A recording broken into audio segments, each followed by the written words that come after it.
Alamin. Sebelum bersama-sama kita memasuki rangkaian acara, diharapkan mungkin untuk dapat menonaktifkan dahulu Bapak Ibu. Mohon maaf. Assalamualaikum warahmatullahi wabarakatuh. Waalaikumsalam warahmatullahi wabarakatuh. Alhamdulillahirabbil alamin. Wassalamu ala asrofil anbiya'i wa mursalin wa ala alihi washabihi ajmain amma ba'du. Yang terhormat Presiden atau Ketua Umum, Ahli dan Dosen Republik Indonesia, Profesor Dr. Haji Ahmad Fatoni Rodli MPD, yang kami hormati Sekjen ADRI, Profesor Dr. Hajah Eri Salimanah MPD, yang kami hormati Ketua Pelaksana Ramadan Lil Alamin, ADRI Profesor Dr. Wahidin MPD, yang kami hormati Bapak narasumber Profesor Dr. Haji Cablullah Wibisono MM, dan Bapak Moderator Profesor Dr. Mustamir MST, yang kami hormati juga pengurus dan anggota ahli dan dosen Republik Indonesia, kemudian Bapak Ibu jamaah Ramadan Lil Alamin yang berbahagia. Dengan senantiasa memanjatkan puji syukur kehadirat Allah Subhanahu wa Ta'ala yang telah memberikan kesehatan dan keberkahan kepada kita semua. Salawat serta salam marilah kita haturkan kepada junjungan Nabi besar Nabi Muhammad SAW beserta keluarga, para sahabat, pengikut-pengikut Rasulullah, insya Allah termasuk kita sehingga akhir zaman.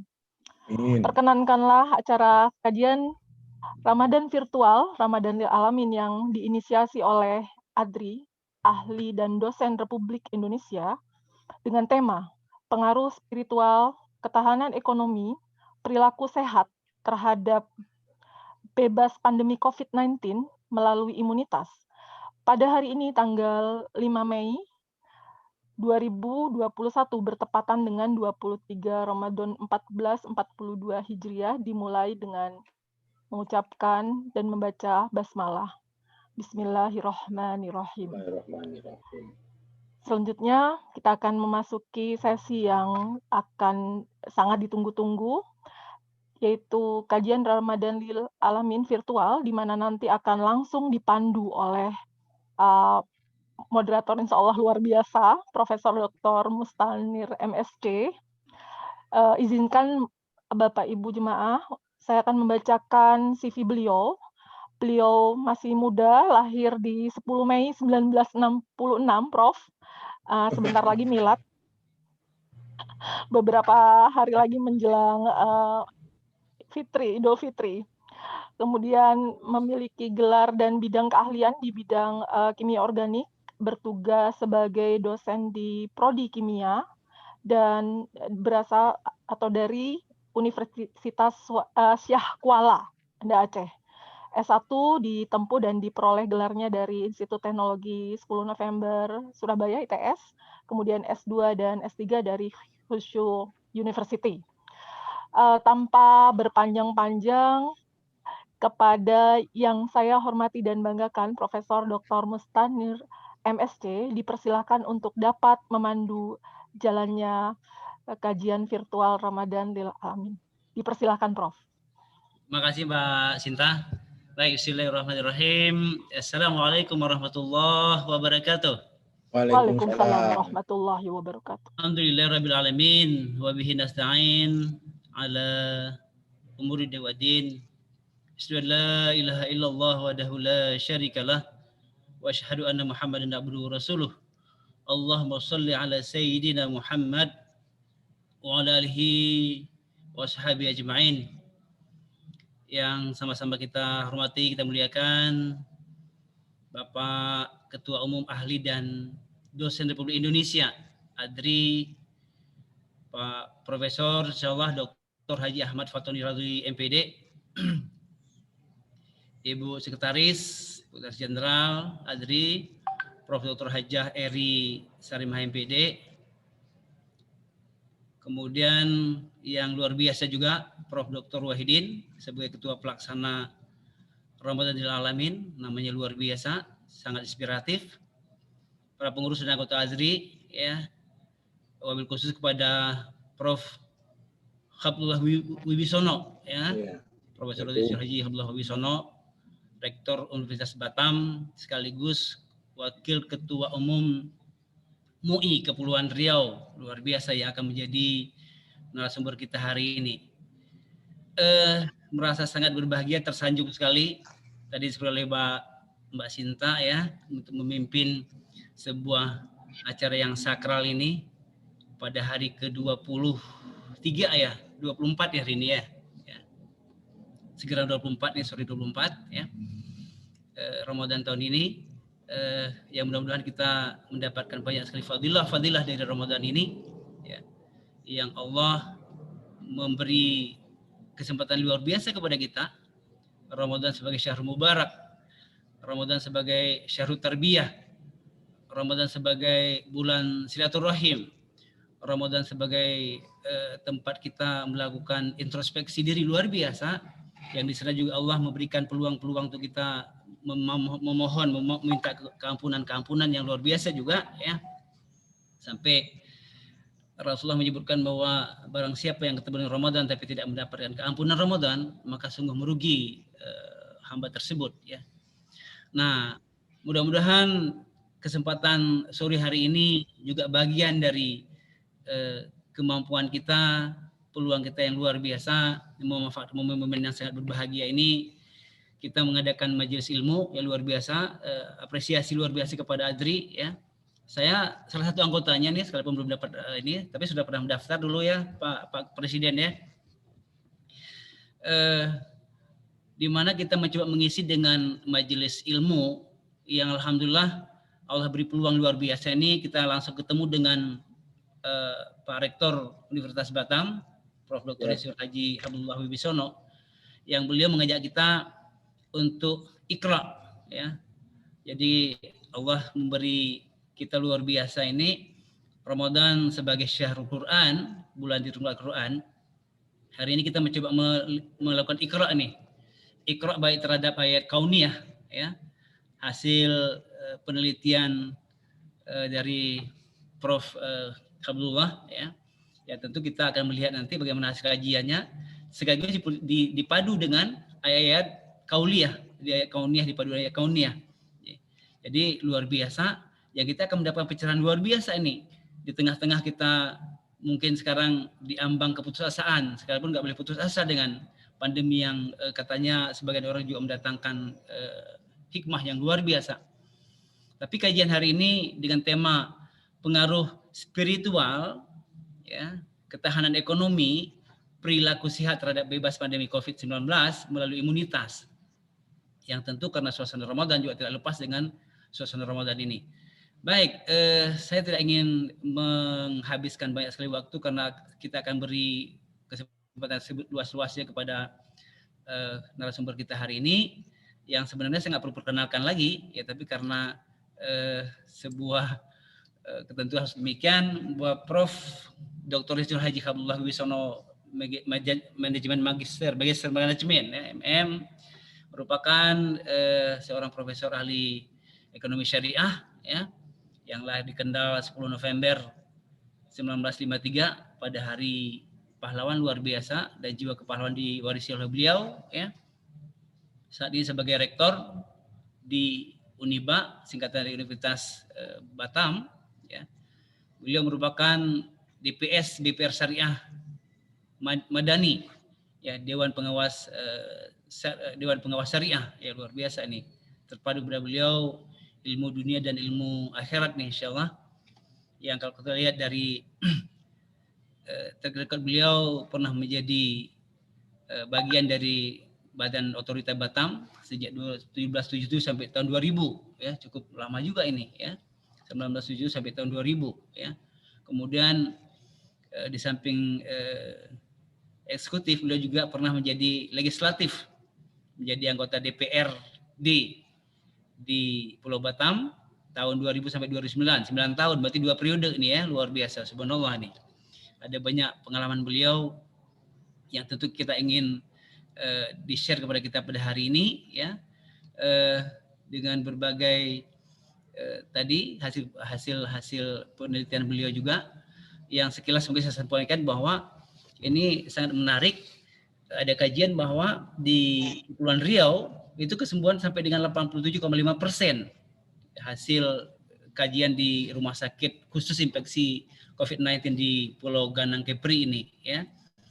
Ya, ini pendekatannya luar biasa. Pendekatannya bagaimana mengaitkan secara integrasi, secara integral, spiritual masyarakat Kepri yang agamis, ya, kemudian ketahanan ekonomi, ya, sebagai daerah kawasan khusus ekonomi, ya, yang tentu itu harapannya akan meningkatkan imunitas, ya, yang kemudian dari data yang cukup valid ini beliau bisa mengungkapkan, nanti akan kita dengar sama-sama betapa bahwa ini adalah sebuah temuan yang luar biasa nih. Baik, kita persilakan beliau untuk menyampaikan paparannya dulu. Saya pikir bisa leluasa waktunya ini. Kita kalau melihat dengan dari waktu yang telah diatur itu sampai dengan jam 17.15. Jadi ada waktu sekitar setengah jam paparan, ya, sampai 17.15 paparan. Kemudian 15 menit berikutnya sampai jam 17.30 kita akan mencoba melakukan pendalaman terhadap materi ini. Baik, dipersilakan Prof. Abdul. Baik, insya Allah. Bismillahirrahmanirrahim. Assalamualaikum warahmatullahi wabarakatuh. Assalamualaikum warahmatullahi wabarakatuh. Alhamdulillahi haqqa hamdi. Wassalatu wassalamu ala khairil khalqihi Muhammadin wa ala alihi wa ashabihi ajma'in. Puji syukur kehadirat Allah Subhanahu wa taala yang telah memberi energi spiritual dan meridhoi kepada kita semua untuk hadir di ruang Zoom dalam rangka sebuah acara yang fenomenal, mungkin satu-satunya di Indonesia, sebuah lembaga ataupun sebuah organisasi para dosen yang mampu meng-create mencari pahala dengan menggunakan rahmatan lil alamin. Mudah-mudahan apa yang kita amalkan diterima di sisi Allah dengan mendapatkan pahala yang berlipat ganda. Amin. Salawat dan salam kepada junjungan kita Nabi besar Muhammad, salam beserta keluarga dan sahabatnya. Yang sama-sama kita hormati Presiden ADRI, insya Allah Profesor Dr. Faton, yang sering kami berjumpa ketika mengadakan internal conference dan juga pernah berkunjung ke Batam untuk sebuah acara. Ibu Sekjen Profesor Dr. Eri, ya, alhamdulillah yang senantiasa tampil di media sosial dan sepertinya banyak waktu ya Ibu untuk bisa memanage ADRI ini bersama-sama Prof. Faton. Prof. Faton ini juga pernah menjadi anggota Tapak Suci, maka badannya kekar dan fighter. Fighter bukan hanya sekedar berkelahi, tapi fighter di bidang organisasi keilmuan. Sulit mencari orang seperti beliau. Layak menjadi Menteri Pendidikan harusnya, tapi ya gimana lah karena politik menghendaki lainnya. Prof. Mustamir Yahya yang pernah kami jumpa ya dulu ketika kami mengurus akreditasi salah satu prodi di Unipa. Ada Prof. Nasruddin, profesor dari USU, beliau juga dari Aceh. Prof. Mustamir hadir di sini. Iya, betul. Ya. Semua panitia Ramadan lil alamin semoga mudah jadi amal jariahnya, dan kepada semua pendengar yang ada di sini. Lautan di Kepri sangat diminati untuk pariwisata bahari. Semoga dosen ADRI diredhoi ilahi, bangsa Indonesia juga diredhoi ilahi. Kalau di Kepri harus pandai berpantun, Pak Prof. Baik, izinkan saya menampilkan PowerPoint. Kami melakukan penelitian pada bulan Juli 2020. Sekarang kondisinya berubah. Jadinya saya takut atas temuan yang saya peroleh dari penelitian ini yang sudah dimuat di jurnal farmasi Scopus, tapi ternyata benar. Tadinya Batam itu sudah diharapkan menjadi, setelah kuning menjadi hijau, sekarang menjadi merah lagi. Jadi ada variabel yang memang tidak dilakukan oleh pemerintahan di sana. Saya izinkan mau menampilkan dari PowerPoint saya. Bentar.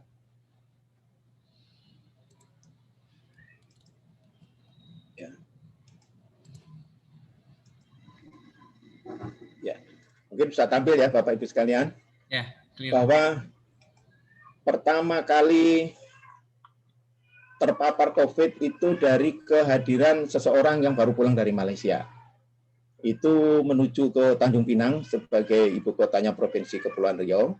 Kalau Batam walaupun maju secara infrastruktur, industri, dan penduduknya juga paling banyak di Kepri, tapi bukan menjadi ibu kota.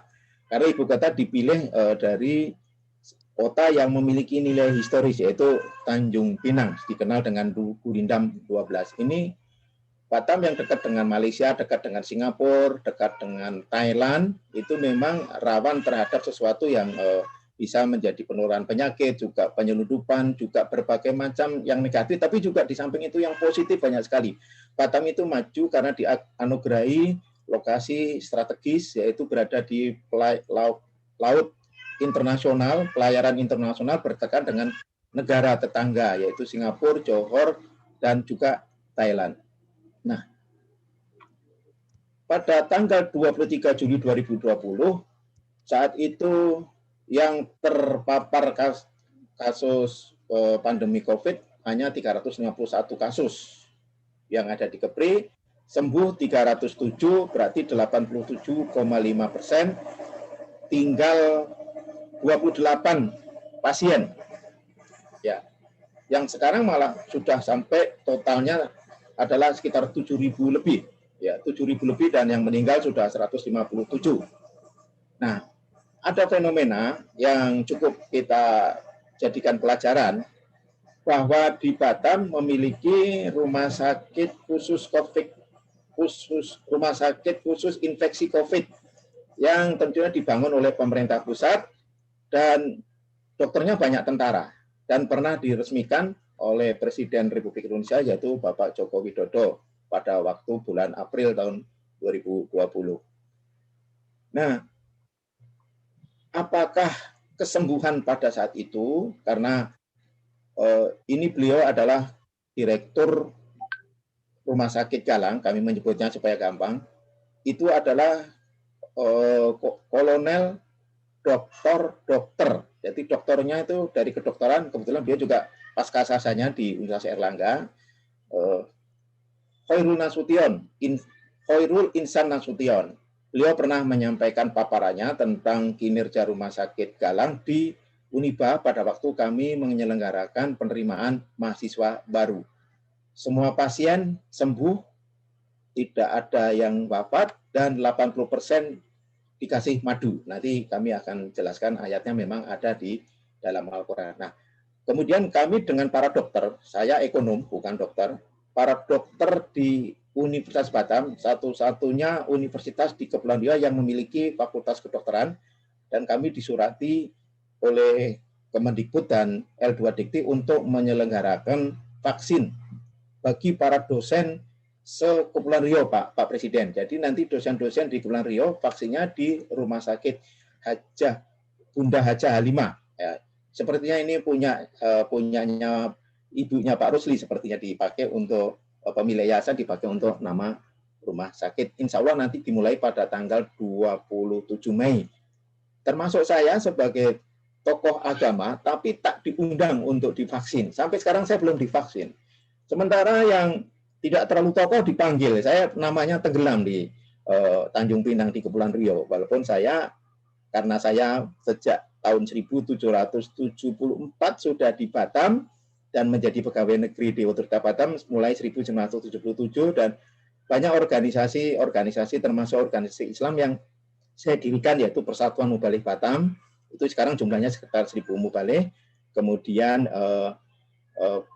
Muhammadiyah, mulai dari pimpinan daerah Muhammadiyah, kemudian sampai ke wilayah, pimpinan wilayah Muhammadiyah Kepri selama 2 tahun, juga ada Dewan Dakwah dan juga ada Majelis Ulama, bahkan sekarang masih menjabat sebagai Ketua FKUB, Forum Kerukunan Umat Beragama. Jadi soal toleransi jangan diragukan, tapi soal keislaman saya juga jangan diragukan. Jadi kami mengambil 3 variabel independen yang akan kami lakukan di dalam penelitian ini. Karena menarik, di Rumah Sakit Galang itu semuanya sembuh, tidak ada yang wafat, tapi sekarang sudah mencapai 7.000 lebih. Jadi konon yang wafat itu ya yang dirawat secara mandiri maupun di rumah sakit yang di luar Pulau Galang tersebut. Ini masih dalam bentuk peta Kepri yang berdekatan dengan negara tetangga, ada Malaysia Johor, ada Malaysia Timur, ya, seperti Sabah, dan juga ada ada Singapura, Johor, dan juga ada Thailand. Nah, ini adalah peta dari COVID pada tanggal 13 April yang tadinya hijau, ya, ada yang hijau, ada yang kuning, diharapkan sudah hijau semua, tapi ternyata menjadi merah kembali. Sekarang merah, dan tidak boleh ada kegiatan, tidak boleh pergi mudik walaupun sesama di Kepulauan Riau. Kalau kemarin yang nggak boleh mudik kan, seperti saya pulang ke Jogja yang sudah 2 tahun tak pulang, tapi ini dari Batam ke Tanjung Pinang pun mulai besok tidak boleh lagi. Jadi zonanya sudah zona merah. Nah, ini kan ternyata penelitian saya jadi benar. Tadinya saya ragu karena ada satu variabel yang tidak signifikan pengaruhnya terhadap bebas COVID, tapi berpengaruh signifikan terhadap imunitas. Nah, ini pada 12 Oktober, pada waktu bulan Juli itu sembuh, hanya tinggal 28, tapi pada 12 Oktober 2020 di Rumah Sakit Galang, ya, bukan di seluruh COVID, tapi yang di Galang itu mencapai 3.533 dan sembuh 3.533, berarti sembuh semua. Angka kematian 0, zero mortality. Ya, ini menurut Kolonel Iksan Nasution, beliau mempresentasikan seperti itu, dan ini ada gambarnya Presiden ketika meresmikan Rumah Sakit Galang tersebut. Oleh karena itu, kami mencoba mengambil 3 variabel independen. Kami teliti dengan mixed method, yaitu kuantitatif dan kualitatif. Pertama, spiritual, economic resistance, ketahanan ekonomi, dan healthy behavior, perilaku sehat, berpengaruh terhadap bebas pandemi COVID-19 melalui imunitas. Ya, masing-masing kita cari indikatornya, dan hipotesisnya seperti di bawah ini. Apakah bagaimana spiritual mempengaruhi imunitas, bagaimana ekonomi resisten mempengaruhi imunitas, bagaimana healthy behavior mempengaruhi imunitas, dan masing-masing variabel independen mempengaruhi variabel dependen. Yang immunity adalah variabel intervening. Bagaimana spiritual mempengaruhi bebas COVID, ekonomi resisten bebas COVID, healthy behavior terhadap, dan bagaimana immunity mempengaruhi bebas COVID. Nah, yang spiritual signifikan terhadap immunity, ekonomi juga demikian, healthy behavior demikian, dan juga terhadap bebas COVID, spiritual signifikan, ekonomi resisten signifikan, healthy behavior tidak signifikan. Nah, sementara yang digaungkan, kami sudah sampaikan ke Pemko Batam dan juga pada waktu pembentukan RPJMD Provinsi Kepri maupun Batam, agar ini jadi masukan, tapi terserah dari pemerintah karena dia yang punya kewenangan. Healthy behavior yang sekarang dilakukan oleh pemerintahan, yaitu dengan menggunakan masker, mencuci tangan, menjaga jarak, ternyata hanya mempengaruhi stigma terhadap imunitas, tapi tidak bisa membebaskan COVID. Dan ternyata yang Batam tadinya sudah kuning diharapkan hijau, menjadi merah kembali. Jadi sepertinya secara empiris penelitian saya mendapat dukungan. Sebagaimana Prof. Muntarsir tadi sampaikan, Prof. Mustamir sampaikan, kami memang mengambil beberapa dari ayat Al-Quran sebagai sebuah landasan teori. Jadi ayat-ayat kauniyah. A'udzubillahi minasyaitonirrajim wa nunazzilu minal Qur'ani ma huwa syifaa'un wa rahmatun lil mu'minin wala yazidzalimina ila khosaro. Dan Allah turunkan dari Al-Quran sesuatu yang menjadi obat, sesuatu yang menjadi penawar dan rahmat bagi orang yang beriman. Dan Al-Quran itu tidaklah menambah kepada orang-orang yang zalim selain kerugian. Mengapa Al-Quran diturunkan Allah pada bulan Ramadan? Karena bulan Ramadan saat itu umat Islam sedang pada posisi mutmainah. Mutmainah adalah sebuah pemberian Tuhan nafsu yang jika itu bisa diperoleh dengan cara mengendalikan 3 nafsu. Nafsu lawamah, mencintai dunia, ingin punya harta banyak, kedudukan, jabatan, tentu boleh. Untuk apa? Untuk dakwah. Ya, seperti Prof. Aton punya jabatan untuk apa? Untuk Ramadan lil alamin, dan juga para profesor yang lain. Nafsu amarah, marah boleh nggak? Boleh. Marah ketika melihat ketidakadilan, marah ketika melihat kezaliman. Kemudian nafsu sopiah, nafsu mencintai lain jenis.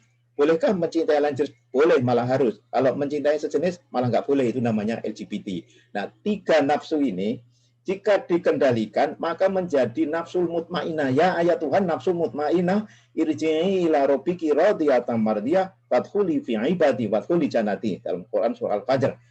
Wahai jiwa yang mutmainah, kembalilah kepada Tuhanmu dengan redha dan diridhoi, masuklah kamu ke dalam golongan hamba-hambaku, masuklah kamu ke dalam surgaku. Menurut para psikolog, orang yang mutmainah itu seperti orang telepat, memiliki kecepatan doanya 30 juta miliar kilometer per detik, melebihi jauh dari kecepatan cahaya. Maka orang yang mutmainah doanya dikabulkan oleh Allah. Kapan? Ketika sujud. Kapan? Ketika mau buka puasa. Maka gunakan peristiwa itu sebagai mutmainah untuk membaca doa. Kemudian yang kedua, sebagaimana Allah firmankan, Syahrul Ramadhan unzila fil Quran hudalinasi wa bayyinatin minal huda wal furqan. Bulan Ramadan bulan diturunkannya Al-Quran yang merupakan petunjuk untuk manusia, bukan hanya umat Islam. Serta penjelasan bagi petunjuk itu dan penjelasan mana yang hak dan mana yang batil. Maurice Bessel terbentur dengan ayat Al-Quran yang mengatakan, aku abadikan jasad Fir'aun sebagai pelajaran umat yang dahulu. Cukup dengan ayat itu, maka Maurice Bessel penasaran mengapa Fir'aun jasadnya tidak busuk. Ternyata diteliti di laboratorium Prancis, beliau seorang non-muslim Prancis, kemudian ternyata di dalam kulitnya mengandung garam. Kemudian masuk Islam dengan menulis buku La Bible, La Quran, La Sains Modern. Saya Islamnya karena turunan kakek nenek saya Muslim, ibu bapak Muslim, saya Muslim. Nah, sebenarnya pahalanya lebih besar Maurice Bessel yang non-Muslim ketika menemukan ayat Al-Quran sesuai dengan perintah Al-Quran Al-Baqarah 185 lagi. Ternyata Al-Quran yang dibaca saja bisa menjadi sembuh. Saya bukan dokter, tapi saya punya pengalaman empiris. Ketika saya berobat, mungkin juga Bapak Ibu sekalian yang hadir dalam ruang ini, bahwa seorang dokter yang memberi nasihat yang baik pada pasiennya, kemudian mendoakan dan memberikan obat, itu bisa menjadi obat sebelum obatnya diminum. Namanya efek sugesti dan psikologis. Nah, saya pun merasakan seperti itu, dinasihati dan didoakan, seperti rumah sakit Islam, biasanya dokternya mendoakan, dan saya merasa sembuh sebelum minum obat. Apalagi Al-Quran yang dibaca tentu bisa meningkatkan daya imun, meningkatkan imunologi, dan juga bisa menjadi obat. Tapi tidak sampai di situ saja yang dikehendaki oleh Islam. Allah berfirman, a'udzubillahi minasyaitonirrajim, summa kuli min kulli samarats fasluki subula rabbiki dzula yaruju min butuniha sarabun mukhtalifun alwanuhu fihi sifaun linas inna fi dzalika la ayati liqaumi yatafakkarun. Kemudian makalah dari tiap-tiap macam buah-buahan dan tempuhlah jalan Tuhanmu yang telah dimudahkan bagimu. Jadi kita disuruh makan buah-buahan. Nah, di Batam semua buah-buahan impor. Ya, bahkan semua di negeri nama Bangkok, durian Bangkok, jambu Bangkok, ayam Bangkok, untung nggak orang Bangkok kan itu. Nah, makanya kami mengkritisi perlu adanya ketahanan pangan. Jadi buah-buahan mahal karena impor, termasuk buah-buahan yang berkelas, ada anggur, ya, ada durian Bangkok dan sebagainya. Dari perut lebah itu keluar minuman madu, ya, madu murni, bukan madu asli. Kalau madu murni bisa jadi obat, kalau madu asli bisa galak dan bisa mencai piring. Nah, ini malah menjadi penyakit ini ya. Ya, yang bermacam-macam warnanya, ada madu klengkeng, ada madu hitam, ada madu randu, ada madu kopi. Di dalamnya terdapat obat yang menyembuhkan bagi manusia. Sesungguhnya pada yang demikian itu benar-benar terdapat tanda kebesaran Tuhan bagi orang-orang yang memikirkan. Nanti kami akan jelaskan mengapa di rumah sakit Galang itu sembuh. Kemudian juga ada doa. Kami sejak awal Ramadan keluar untuk ceramah keliling di Batam. 80% masjid-masjid tidak pakai jarak, tidak percaya dengan adanya COVID. Malah ngajak salaman, rapatkan dan luruskan shot. Memang perintahnya begitu kalau kondisinya normal. Saya harus meningkatkan imun dengan olahraga, panas-panas, nggak apa-apa, hitam nggak apa-apa. Yang penting sehat, karena saya belum divaksin dan harus berada pada kerumunan jamaah yang tidak pakai jaga jarak, bahkan ada yang tidak pakai masker. Maka Allah melalui Rasulullah mewariskan doa. A'udzubillahi minasyaitonirrajim. Allahumma inni a'udzubika minal baros wal jununi wal jundami wa sa'il asqam. Ya Allah, hambamu bersama keluargaku berlindung kepadamu dari penyakit lepra, gila, kusta, corona, dan penyakit-penyakit ganas lainnya. Hadis riwayat Abu Dawud. Nah, doa ini membuktikan bahwa Islam mempercayai adanya wabah, adanya penyakit. Ya, oleh karena itu salah kalau sampai para jamaah kami di Batam itu banyak yang tidak percaya dengan adanya COVID, tapi maka menjadi merebak kembali. Ini tugas pemerintah untuk memberikan pencerahan, tugas gugus COVID untuk memberi pencerahan. Nah, ternyata madu banyak manfaatnya, ya, madu murni. Ya, madu murni. Kalau madu asli bisa galak tadi. Beragam nutrisi yang ada di dalamnya seperti gula, karbohidrat, vitamin C, vitamin B, asam amino, zat besi, zinc, dan kalium sebagainya. Makanya kita dianjurkan untuk meminum madu supaya kita menjadi sehat. Nah, ketahanan ekonomi. Semua yang dikonsumsi di Batam dan Kepri adalah impor. Dulu kami pernah menyaksikan pada tahun 74 banyak beberapa tempat yang subur menjadi kebun sayur. Tapi karena kebutuhan infrastruktur, Batam menjadi gula dan semut, banyak dikunjungi untuk orang mencari kerja, sehingga mungkin kekurangan lahan untuk bangunan, untuk infrastruktur, dan tanah-tanah yang subur dibangun perumahan. Akibatnya terpaksa sayur pun hanya 30% berasal dari Batam, selebihnya impor. Oleh karena itu kita perlu ketahanan pangan karena banyak perusahaan-perusahaan yang tutup, sehingga juga banyak PHK. Dan industri yang dikembangkan oleh Pak Habibie karena instan supaya Batam cepat maju, karena saya adalah saksi sejarah, waktu itu masih hutan, dan penduduknya hanya 20.000, maka yang dibangun adalah industri manufaktur. Industri manufaktur itu kita hanya memiliki 2 dari 6 faktor produksi. Faktor produksi industri yaitu lahan, tenaga kerja, material, kemudian manajemen, teknologi, dan modal. Ada 6. Dari 6 itu kita hanya punya 2, yaitu tenaga kerja dan lahan yang dikelola oleh Otorita Batam, tempat kami mengabdi sekarang namanya BP Kawasan. Nah, sementara 4/6 ini dari luar, yaitu modal, material, teknologi, dan manajemen. Maka 4/6 dari hasil industri manufaktur dibawa keluar. Yang 2/6 tinggal di Batam. Maka setiap tahun pasti ada konflik antara upah minimum kota dengan KHL. Nah, makanya Islam menganjurkan untuk memakmurkan bumi, ya. Wa ila Tsamud akhahum sholih qala ya qaumi budullaha malakum min ilaihi ghairuh wa ansha'akum minal ardi wasta'marakum fiha fastaghfiruhu tsumma tubu ilaihi inna rabbi qaribun mujib. Dan kepada kaum Samud, saudara mereka Saleh berkata, hai kaumku, sembahlah Allah, sekali-kali tidak ada bagimu Tuhan selain Dia. Dia telah menciptakan kamu dari bumi tanah, min tin, min turab, min solson, min sulatin, min fakor. Kalau diartikan tanah hitam, tanah lempung, tanah berubah bau, dan air. Kemudian kalau dikimiakan, manusia terbuat dari karbonium, kalsium, hidrogonium, hidrogonium, kemudian oksigenium, dan kalau habis bulan, insya Allah ditambah honorarium, jadi sehat kembali. Dan menjadikan kamu pemakmurnya. Karena itu mohonlah ampunannya kepada Allah, bertobatlah kepada Allah, sesungguhnya Tuhanku amat dekat rahmatnya, lagi memperkenankan doa hambanya. Quran Surah Hud. Nah, Islam menganjurkan membangun negara itu dengan pertanian. Agrobisnis ditunjang dengan industri. Nah, Batam itu diindikasikan tidak subur, padahal Korea dan Jepang tanahnya tidak subur menjadi ekspor sayur, kan bisa dengan hidroponik. Makanya kami menganjurkan untuk ketahanan pangan, karena kalau semuanya impor, kita tidak pernah berpikir dulu adanya pandemi COVID. Pernahkah kita berpikir jika ada lockdown di negara yang mengekspor sumber makanan seperti Thailand? Ataupun mungkin ada yang mengembargo karena kita sedang konflik dengan negara tetangga umpamanya. Maka tidak ada lagi substitusi untuk dikonsumsi. Hanya ada di sana sekarang ini adalah buah naga dan jagung. Tidak cukup untuk dikonsumsi masyarakat di Kepulauan Riau. Maka kami menganjurkan tanah-tanah yang subur untuk tidak dibangun infrastruktur, tapi digunakan pertanian. Seperti di Pulau Galang itu tanahnya cukup subur. Di bumi ini terdapat bagian yang berdampingan dan kebun-kebun anggur, tanaman, dan pohon kurma yang bercabang dan yang tidak bercabang. Disirami dengan air yang sama, kami melebihkan sebagian tanaman itu atas bagian lain. Tentang rasanya, sesungguhnya pada yang terdapat tanda-tanda kebesaran Allah bagi kaum yang beriman. Karena pertama kali yang dikonsumsi adalah hasil pertanian.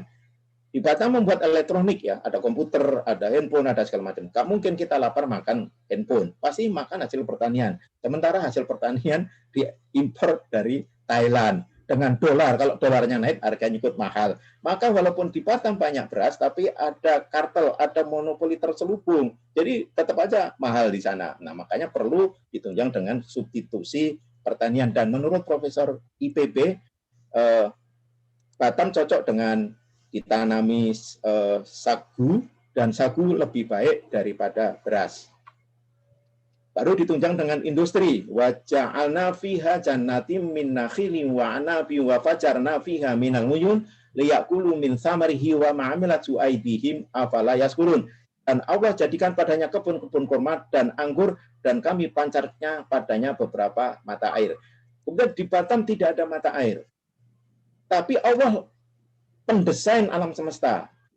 Jadi di Batam tidak ada mata air, yang ada hanya air mata saja. Di Batam banyak danau-danau. Kami di Batam sejak masih hutan. Nah, danau itu disebut dalam Al-Quran, Allah menciptakan lembah untuk mengalirkan air hujan sesuai dengan ukurannya. Jadi di suatu negeri kalau ada lembah yang lebar, itu berarti suatu saat akan terjadi hujan yang lebat dan akan ditampung oleh lembah yang lebar. Baru dialirkan ke laut.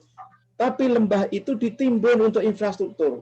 Ya, kami tidak menyalahkan siapa-siapa karena saya berada di dalam. Karena kebutuhan rumah, ya kita belum biasa membuat rumah vertikal, baru hanya beberapa, sehingga rumah itu dengan sistem horizontal. Maka danau-danau itu ditimbun menjadi infrastruktur, sehingga danau itu tadinya untuk menampung air hujan sesuai dengan desain Allah, maka danau itu akhirnya hujan itu akhirnya masuk ke rumah karena dibangun rumah. Jadi kesalahan tidak memperhatikan Al-Quran bagi perencana tata ruang. Supaya mereka dapat makan dari buahnya dan dari apa yang diusahakan dari tangan mereka itu adalah industri. Maka mengapakah mereka tidak bersyukur?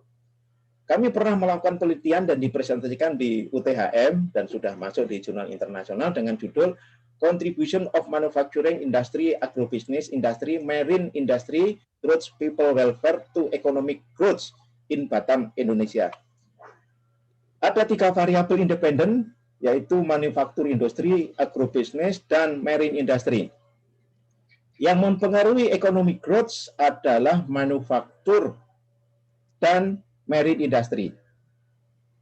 Tetapi untuk bisa mensejahterakan masyarakat atau disebut dengan maslahah atau people welfare, itu hanya industri agrobisnis, walaupun tidak meningkatkan pendapatan daerah, tapi mensejahterakan, karena yang dikonsumsi pertama kan hasil pertanian.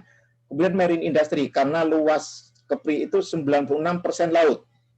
Pengertian industri kelautan bukan hanya transportasi, tapi di situ ada agronya, ya, ada sumber-sumber laut, rumpan-rumpan yang bisa dipakai untuk industri farmasi. Maka Pak Habibie dulu ingin membangun industri dari kelapa sawit. Pelabuhannya sudah dibuat, CPO namanya Crude Palm Oil. Saya terlibat dalam pembangunan karena S1 saya adalah teknik sipil, tapi menjadi tidak berhasil, mungkin karena benturan dengan orang yang memiliki pikiran ekonomi kapitalis, sehingga Batam tidak berhasil membangun industri agrobisnis. Kalau itu yang dibangun, sudah luar biasa sejahteranya masyarakat Kota Batam.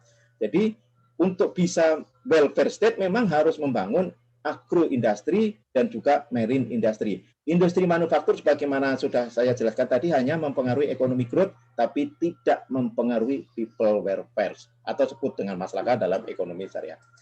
Nah, kita perlu membangun ketahanan pangan. A'udzubillahi minasyaitonirrajim liyakulu min samarihi wa ma'amilatu aydihim afala yashkurun. Supaya mereka dapat makan dari buahnya, jadi hasil pertanian. Dan dari apa yang diusahakan oleh tangan mereka, maka mengapakah mereka tidak bersyukur? Syukur adalah salah satu wujud meningkatkan potensi, memaksimalkan potensi yang Allah berikan pada kita. Syukur tidak cukup dengan bicara Alhamdulillah, ya Allah, Alhamdulillah saya. Enggak, tapi maksimalkan potensi yang Allah berikan pada kita, itu sesungguhnya wujud daripada syukur yang sebenarnya.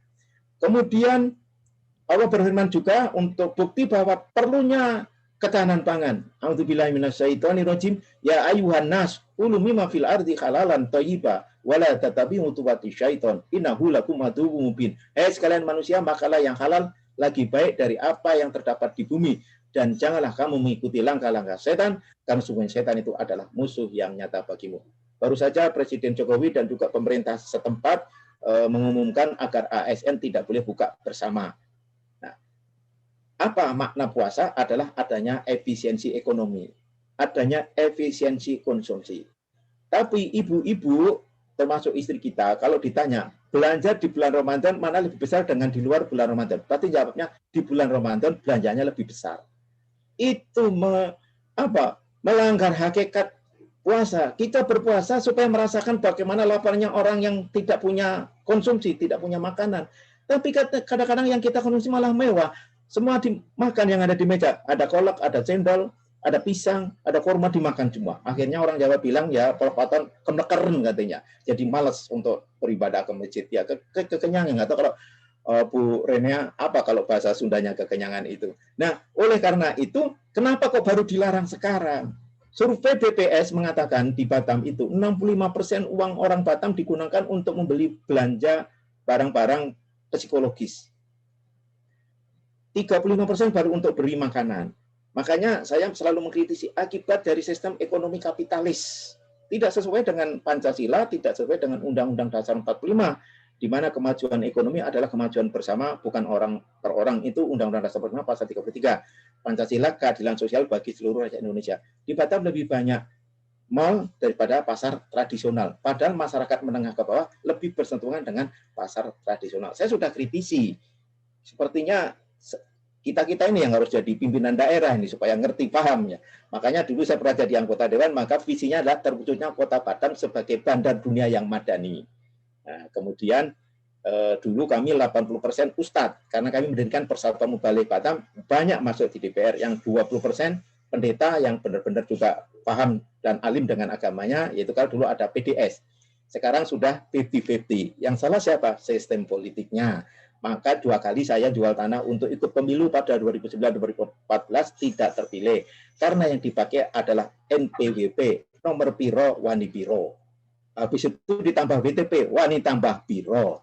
Jadi walaupun profesor, walaupun doktor, walaupun pintar, belum tentu bisa masuk DPRD kalau tidak ada the power of money.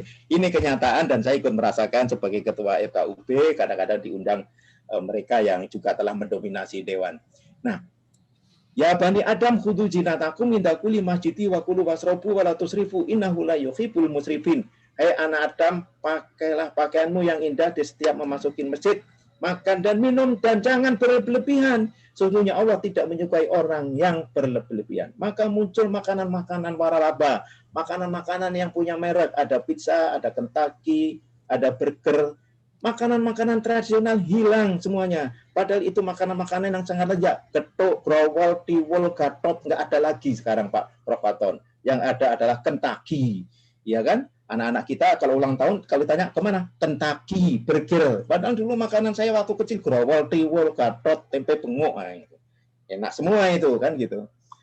Nah, perilaku sehat. Ya.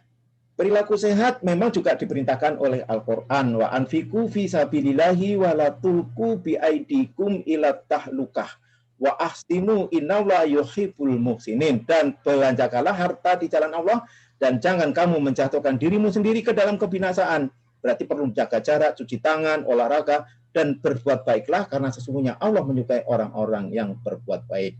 Kemudian ada sebuah hadis, al-mu'minu qawiyun khairun wa ahabu ilallahi minal mu'minina dha'ifa. Mukmin yang kuat lebih baik dan lebih dicintai Allah daripada mukmin yang lemah. Maka kita disuruh menjaga protokol, menggunakan masker, mencuci tangan, menjaga jarak. Ini kami jelaskan. Jadi selama saya ceramah Ramadan, ini aja yang saya ceramahkan. Saya tidak ganti-ganti judul karena supaya masyarakat paham makanan yang bergizi, bagaimana kita mau makanan yang bergizi kalau kita tidak puha agrobisnis. Beli mahal, olahraga dan berjemur. Jadi menurut Ibnu Taimiyah, kebenaran terletak pada realitas kehidupan, bukan di akal pikiran. Al-hakikah bil ayan la bil azan.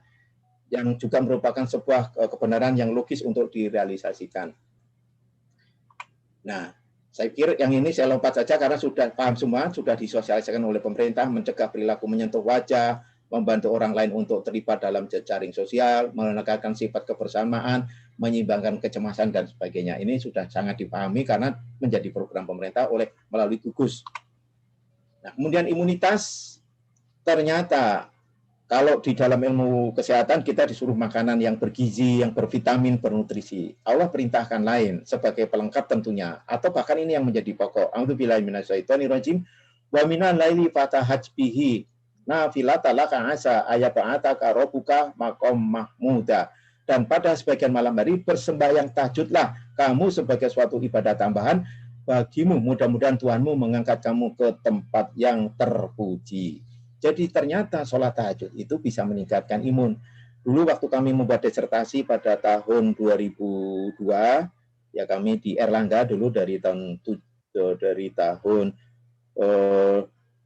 sampai dengan tahun 2002, dari 97 sampai 2002, 4,5 tahun, kami membuat disertasi dengan judul pengaruh spiritual terhadap kinerja karyawan industri di Batam. Itu ada disertasinya Profesor Saleh, dulu belum profesor, namanya pengaruh sholat tahajud terhadap imunologi. Jadi ternyata sholat tahajud itu diurus secara kedokteran, secara medis, bisa meningkatkan imunologi. Maka Allah memberikan suatu sistem atau mekanisme dalam tubuh kita yang disebut dengan imunolog. Dalam sebuah penelitian disebutkan bahwa sistem kerja tahajud dipandang dapat meningkatkan respon ketahanan tubuh imunologik, artinya tubuh menjadi stabil, menjadi kuat, dan imun.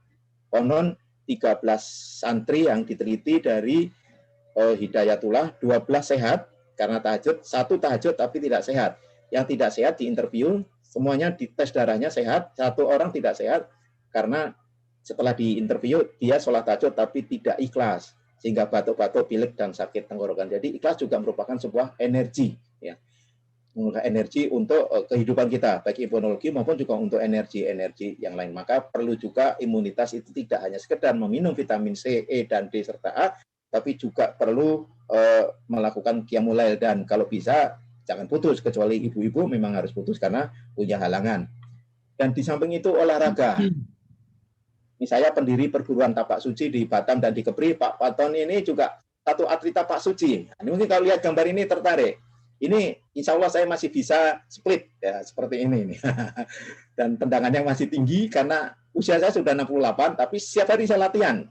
Ya, sampai hitam badannya. Nah, ini juga perlu olahraga, tapi tidak hanya ini saja. Mungkin tidak hobi ini, bisa olahraga yang lain, karena dengan olahraga itu akan membesarkan pembuluh darah, ya, sehingga juga bisa meningkatkan daya imunologi. Saya alhamdulillah belum vaksin karena saya khawatir dengan kerumunan yang rapat pada waktu sholat di masjid-masjid yang tidak menjaga jarak. Ya, saya harus mencari jalan dengan olahraga dan juga dengan qiyamul lail. Pak Rektor mau dipercepat ya? Ya. Mau dipercepat mungkin? Oh ya, baik. Kemudian bebas COVID itu digambarkan dalam Quran surah Saba. A'udzubillahi minasyaitonirrajim. Laqad kana li sababin fi maskanihim ayah jannataini an yamini wa shimal. Kulu min rizqi rabbikum waskurullah baldatun thayyibatun wa rabbun ghafur. Nah, bagi sahabat ada tanda di tempat kediaman mereka, yaitu 2 buah kebun, dan sebelah kanan dan kiri berarti gambaran agrobisnis. Makanlah olehmu dari rezeki yang dianugerahkan Tuhanmu, dan bersyukurlah kamu kepadanya, negerimu adalah negeri yang baik, baldatun thayyibatun wa rabbun ghafur, Tuhan yang Maha Pengampun. Tapi negeri ini dihancurkan oleh Allah karena tidak bersyukur. Maka di sini ada kalimat, maka bersyukurlah. Maka kita punya negeri yang subur makmur Indonesia, yang diharapkan bisa negeri Sabah, harus kita syukuri dengan membangun agrobisnis. Ya, seperti dulu Pak Harto pernah berhasil, nah kesalahannya kan tentu masalahnya lain ya, pernah membangun ketahanan pangan. Saya kira itu Fir'aun juga pernah diberi wabah, ya, belalang, katak, dan sebagainya, dan juga Fir'aun durhaka kepada Tuhan dan ditenggelamkan. Maka kita yang terakhir ini disuruh senantiasa meminta perlindungan pada Allah, berikhtiar untuk melakukan pencegahan, bertawakal kepada Allah, dan yakin Allah akan kesembuhan. Dan dalam sebuah surah Yusuf, Allah berfirman, "Wallahu khairun hafidha wa huwa arhamur rahimun." Maka Allah sebaik-baik pelindung, dan Allah Maha Rahman dan Rahim. Kami jumlah sampelnya adalah tadi sudah disebut, yaitu 307, dan kami hitung dengan rumus Lovin menjadi 174 responden. Ya, ini penelitian itu ada di Google, ya, ada di Scopus. Kemudian kami menggunakan SEM, Structure Equation Model. Ini angka-angkanya, kalau ditampilkan lama lagi statistiknya, tadi sudah kami jelaskan, yang tidak berpengaruh signifikan terhadap bebas COVID, yaitu healthy behavior. Maka pemerintah harus membangun spiritual, membangun juga ketahanan ekonomi. Ini hasil penelitian, ada yang signifikan, yang semuanya signifikan, yang tidak signifikan adalah tadi variabel healthy behavior. Ini adalah terhadap immunity, terhadap pre-COVID, ekonomi resisten terhadap variabel pre-COVID. Yang healthy behavior ini adalah positif, tidak signifikan. Terakhir, kami bacakan firman Allah, a'udzubillahi minasyaitonirrajim, walau anna ahlal qura amanu wa taqaw la fatahna alaihim barakatin minas sama'i wal ard walakin kadzabu fa akhadnahum bima kanu yaksibun. Jikalau sekiranya penduduk suatu negeri beriman dan bertakwa kepadaku, pastilah Allah akan limpahkan kepada mereka berkah dari langit dan bumi. Tetapi mereka mendustakan ayat-ayat Allah. Mudah-mudahan ini tidak terjadi saat ini. Maka kami siksa mereka disebabkan perbuatannya. Quran Surah Al-Araf 96. Demikian bisa kami sampaikan. Mohon maaf atas kesalahan dan kekurangan. Pak Taufik membeli tampah dan batu ditumbuk dengan salam. Bilahil taufik wal hidayah. Assalamualaikum warahmatullahi wabarakatuh. Silakan. Luar biasa, Pak Allah bisa luar biasa. Dengan waktu yang sangat singkat ternyata bisa memaparkan 30-an slide yang itu kita dapat informasinya sangat utuh, di mana beliau bisa memadukan bukan hanya dua hal, saya pikir bukan hanya bukti empiris penelitian beliau dengan ayat suci yang merupakan ayat Allah, ya, tapi yang menarik bahwa empiris spiritual itu ternyata signifikan untuk ekonomi, signifikan meningkatkan imunitas. Yang menarik ini, ya. Kemudian spiritual juga signifikan menaikkan imunitas, tapi healthy behavior ternyata perlu kajian lebih lanjut, ya. Saya tidak menunjukkan tidak signifikan, tapi perlu kajian lebih lanjut, ya. Beliau juga dengan gampang menyebutkan bahwa Ramadan sebagai bulan imsak yang bermakna bahwa kita punya self control yang bagus, ya. Kita tidak israf, ya, di ayat tersebut tidak israf, tidak berlebihan, itu ternyata mampu menjadi obat. Wa nunazzilu minal Qur'ani ma huwa syifaa'un wa rahmatul lil mu'minin, gitu ya. Itu yang akhirnya beliau punya suatu bukti empiris juga bahwa hasil kajian ini ternyata telah dipublish di jurnal Scopus. Luar biasa, luar biasa. Baik. Kita punya waktu kalau dari schedule yang diserahkan ke saya itu jam 17.30 selesai, berarti ada waktu 7 menit. Mungkin bisa 3 penanggap, ya. Baik memperkaya maupun mungkin ada hal yang perlu didalami, saya persilakan.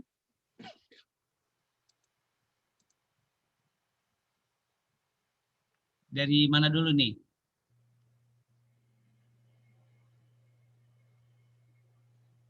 Pak Wahidin ya, Pak Wahidin. Boleh dari chat dulu, Prof. Ada di chat ya, sorry. Di chat ya, di chat. Oh, banyak rupanya ya, sorry saya tidak mantau tadi. Ya, absen. Kemudian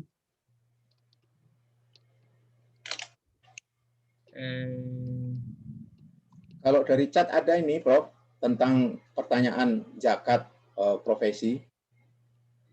Rizky Munirullah, link.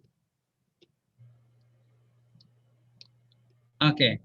Ketahanan ini dari Pak Aguswan, ya, Pak Aguswan. Ketahanan ekonomi umat salah satu dilaksanakan melalui zakat mal, yang ini harus kita coba kembangkan, ya. Artinya bukan hanya sekedar bahwa zakat itu sebuah ketentuan diceramahi kemudian tanpa implementasi, ya. Nah, ini bagaimana mungkin ADRI juga bisa saat pemerintah kemudian menggalakkan wakaf, ya, kita juga bisa menjadi garda terdepan untuk menyelesaikan kegiatan kita ini, terutama dengan ya momen Ramadan sangat tepat saya pikir ini. Kita memulai, silakan mungkin Pak, kalau saya boleh nanggapin ini. Yes. Mungkin saya izin. Silakan. Ya. Jadi kalau soal ijtihad paham fikih tentang zakat mal dan profesi memang ada perbedaan. Apapun juga uang yang tersimpan tercukup nisab dan kaulnya, maka dia wajib membayar 2,5%. Ya. Tapi itu kan batasan minimal. Kalau kita diberi rezeki lebih dan kemampuan lebih, ya setiap ada kegiatan dakwah ya kita harus memberikan kontribusi. Apalagi seperti kita ini juga memanage sebuah organisasi, tak ada hitungan lagi. Jadi kalau menurut saya soal perbedaan fikih ini tidak perlu ditajamkan, cuman menurut saya profesi juga boleh dalam rangka untuk mengikat orang yang memang setiap hari memiliki hasil dari profesinya yang lebih daripada sekedar gaji, seperti dokter, seperti saya insinyur. Dulu waktu saya di Otorita Batam menjadi insinyur itu gaji pernah lupa karena saya bisa menghasilkan dari luar dulu, tapi waktu di Otorita Batam setelah di Dewan ya banyak masuk banyak keluar juga. Nah, jadi itu juga bisa untuk sedikit memberikan motivasi kepada orang-orang yang memiliki profesi lebih. Karena ketika mendapat rezeki, waktu saya menghitung konstruksi bisa sampai dengan $100.000. Sudah berapa itu dulu? Masya Tapi Allah. dulu ya, sekarang tak ada lagi. Profesi itu sudah hilang karena saya sudah beralih ke politik dan beralih menjadi dosen. Jadi tak ada order itu lagi. Jadi saya setuju dengan zakat profesi. Cuman kalau dikaji dari sisi fikih memang sama-sama kuat dengan yang zakat mal yang dihitung dengan nisab dan kaulnya yang 2,5% itu. Perlu kita pelajari dari teman kita yang non muslim itu zakatnya 10%. Makanya kan hampir membangun gereja tidak ada yang minta-minta di pinggir jalan. Kalau masjid banyak, apalagi kalau kita pulang ke Jawa, ya di jembatan-jembatan itu banyak. Ya, itu juga menjadi sebuah motivasi buat kita untuk tidak kalah dengan mereka. Mereka membangun gereja karena zakatnya 10%. Jadi kita mungkin memang tidak perlu butuh hitung-hitungan. Jadi begitu jawabannya dari Pak Aguswan. Jadi dari sisi fikih memang sama-sama kuat, tetapi saya mendukung adanya zakat profesi. Kemudian dari Pak Muspawi Muhammad tentang zikir, baca ya sapi dan baca doa itu tadi, baca doa dan baca ya sapi sama Bismillahirrahmanirrahim la yadurru ma'asmihi sayun fil ardi wala bisama'i wa wasami'un alim. Itu juga perlu dibaca ketika kita selesai sholat dan terlebih pada waktu sujud baca doa tadi mengenai terlindungi dari COVID. Allahumma inni a'udzubika minal baros wal jununi wal junami wa sa'il akom, yang sudah di-share materinya ada di dalam grup ini. Zikir ya sapi, ya kholik, ya sapi itu yang maha penyembuh. Kemudian saya entah dapat dari mana, saya tidak bicara fikih. Kemudian zikir-zikir itu kalau saya zikir 100 namanya istighfar 100 ya. Kemudian ya majid 100, ya kohar 100. Saya tiupkan ke tangan, saya gosok, karena saya baca buku di metafisika, gosokan dari ucapan zikir itu berubah menjadi bion-bion elektromagnetik. Kemudian kita usapkan ke wajah, maka akan menjadi energi seperti setrum yang melindungi tubuh kita. Mungkin ini analisanya dari fisika dan juga metafisika. Demikian Pak Muspawi yang ada di dalam chat ini. Prof. Khalilullah, izin ada dua pertanyaan di chat lagi nih. Yang pertama dari Pak Supli Rahim tentang pengalaman empiris di Dewan dulu nih, bagaimana? Apakah kondisinya darurat atau normal ini? Terus yang kedua dari Pak Wahidin, itu ingin beliau dapat konfirmasi hasil riset itu terhadap para penderita COVID itu apakah lebih banyak yang Muslim atau yang non Muslim itu? Itu dua pertanyaan di chat. Mangga Pak. Ya, jadi respondennya tentu yang Muslim ya, karena ada pertanyaan spiritual. Tapi saya tidak tahu juga kalau dari non Muslim itu ikut menjawab kuesioner itu, karena di situ kan yang membuat menarik saya sembuh semua dan karena dikasih madu. Sedangkan ayat madu itu ada di dalam Al-Quran. Dan ternyata saya kan ketua FKUB, mereka juga senang dengan ajaran-ajaran doktrin-doktrin Islam. Mungkin menjadi tidak senangnya itu kan karena masalah-masalah sentimen. Jadi sebetulnya ketika ini juga saya paparkan ke mereka. Jadi kesempatan saya menjadi ketua FKUB yang ada 6 agama itu, kesempatan saya berdakwah melalui sains.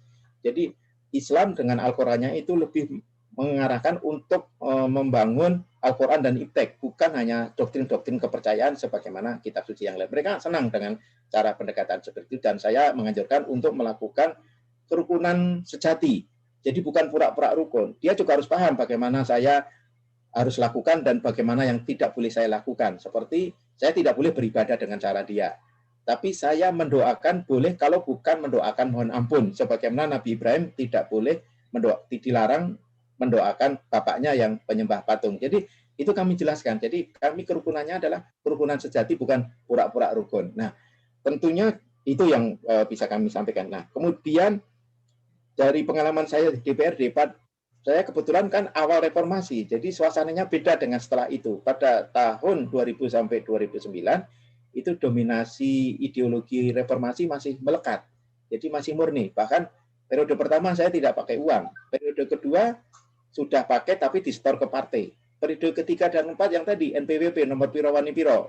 Maka saya jual 2 kali jual tanah pun juga enggak kepilih. Nah, ini harus dikembalikan lagi seperti pada zaman era reformasi. Nah, karena waktu saya di Dewan dengan ideologi dan domain informasi, maka banyak ustadz, maka kami lebih banyak bisa memberi warna di Kota Batam dengan misinya terwujudnya Kota Batam sebagai bandar dunia madani. Maden itu berarti masyarakat seperti Madinah yang berbudaya, bermusyawarah, sopan santun dan sebagainya. Dan perda-perdanya kami juga lebih banyak berorientasi kepada keumatan, seperti kami punya perda zakat, tapi realisasinya belum menghasilkan sesuai yang kita harapkan. Dengan adanya zakat itu bisa dijadikan sebuah modal usaha melalui BPR syariah atau melalui BMT. Kami pernah mendirikan 12 BMT per kecamatan satu karena ada 12 kecamatan. Waktu itu saya masih ada uang operasional dari wakil ketua. Bangkrut semua, ya. Alhamdulillah bangkrut semua 12-nya itu. Karena memang paradigma para ustadz itu juga belum berorientasi kepada bisnis tapi konsumtif. Bisa pinjam enggak untuk beli motor yang bagus, TV yang bagus gitu orientasinya. Jadi suasana ideologi sesuai dengan spirit reformasi itu kami rasakan dari tahun 2000 sampai 2009. Yang kesini lagi sepertinya tidak lagi ada spirit itu. Jadi sudah pragmatis, ya. Sudah pragmatis. Nah, maka kita harus berusaha, ADRI sebagai kaum intelektual mengembalikan undang-undang politik seperti dahulu. Jadi tidak boleh dikotori, dikontaminasi dengan the power of money. Mungkin itu Pak Prof. Terima kasih Pak Abdullah. Memang ada beberapa pertanyaan lagi di room chat saya lihat, tapi kita sudah jam 17.32 dan beberapa wilayah sudah memasuki saat berbuka. Puasa. Mohon izin, mungkin ada closing statement, Prof. Silakan, singkat. Ya, alhamdulillah. Jadi apa yang diajarkan oleh Al-Quran tentang kesehatan, tentang ekonomi, tentang politik juga apa benarnya? Pasti benarnya. Al-haqqu min rabbika fala takunanna minal mumtarin. Yang hak, yang benar datangnya dari Allah. Dan jangan kamu termasuk orang yang ragu. Marilah kita cari solusi di dalam masalah pandemi COVID itu dengan Al-Quran dan juga dengan ilmu pengetahuan. Tetapi tetap basisnya adalah Al-Quran dan Sunnah Nabi.